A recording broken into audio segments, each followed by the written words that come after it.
your next performer. I'm very excited. Coming to the stage. He does a writing residency also at Emerson. He's fantastic. He has a bunch of books that he's written. His most recent one, I believe it's called The Blood of Stone. Is that right? Close. Not right. Close enough.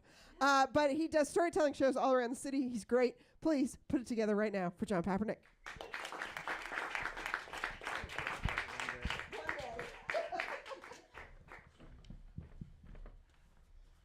I was about 21 or 22 years old. I was living in Toronto where I grew up, working in a bookstore, and I was just trying to make it as a writer. There's nothing I wanted more than to be a writer, to publish books, and to have people read them.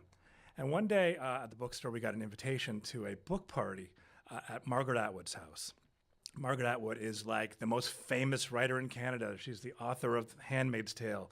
You read her books in school and for fun.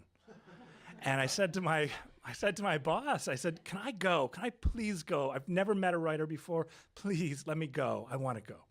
So they said, "Sure, why not?" So it was a beautiful summer day, and I found her house near the University of Toronto. It was this kind of ivy-covered house, and you know, I was kind of led out into the backyard to kind of be at the party. I was wearing my best cut-off jean shorts and T-shirt, but I was prepared. I was excited because I had an in.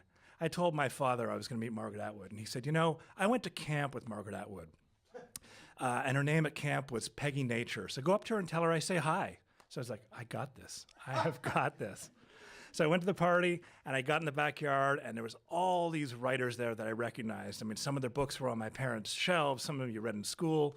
They'd won awards, and they were all standing around talking. And then there was me. And I kind of went and stood around the edge of the circle. You know, we've all done that before. You kind of stand there, and no one says anything to you. So I was like, okay, I need a drink. And they were free. So I went, and I had a drink. And it was good.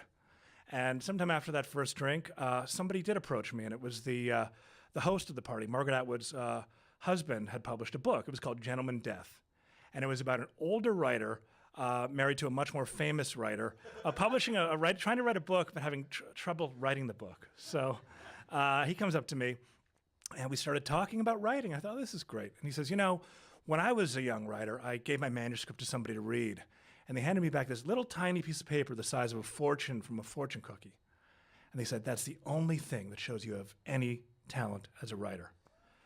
And I thought, all right, I could do that. I could definitely do that. So as we're talking, Margaret Atwood suddenly appeared. And I thought, okay, this is my moment, right? I've never met a writer before, and she's going to recognize me. This is my coming out. I'm finally going to be recognized in the world of literati. This is amazing. So she comes up to me. She's quite short. She's about this tall, and her eyes are kind of spinning like kaleidoscopes. I've really never seen anything like that before. And I said, "My dad says hi." And she's like, "Never heard of him." It's like, okay. She's like, "So you're a writer?" I said, "Yeah." She goes, "Do you have your manuscript with you?" And I said, "Actually, I do." And she's like, "Of course you do." And then she walked away. So, I mean, thankfully, it was an open bar, so I had another drink, and I probably had another one as well. And again, these other writers were just kind of, they kept having their back to me. There was no way to really kind of get in there and start talking to them.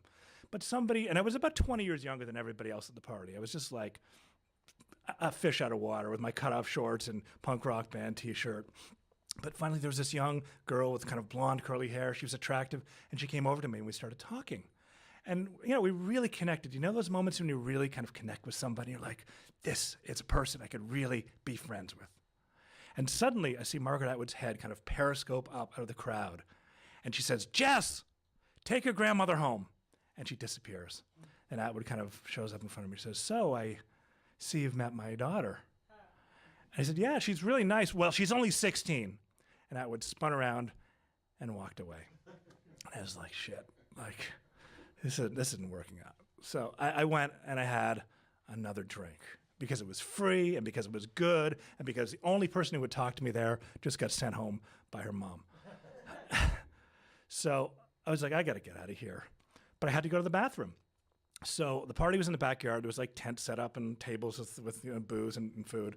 So I went into the house, and there was like candles lit. It was kind of dimly lit with lamps, and there was like really nice art on the walls. And I kind of found the bathroom, walking on these like, wood floors, and went in there, and there's the bathroom. And I'm like, okay, I gotta piss. And next to the toilet, there is a cat litter box. So I'm like, toilet, cat litter box. And finally I was like, what the fuck? So anyway, I went and I peed in the cat litter box because, wouldn't you? And I left. And I was never invited back. Thank you very much.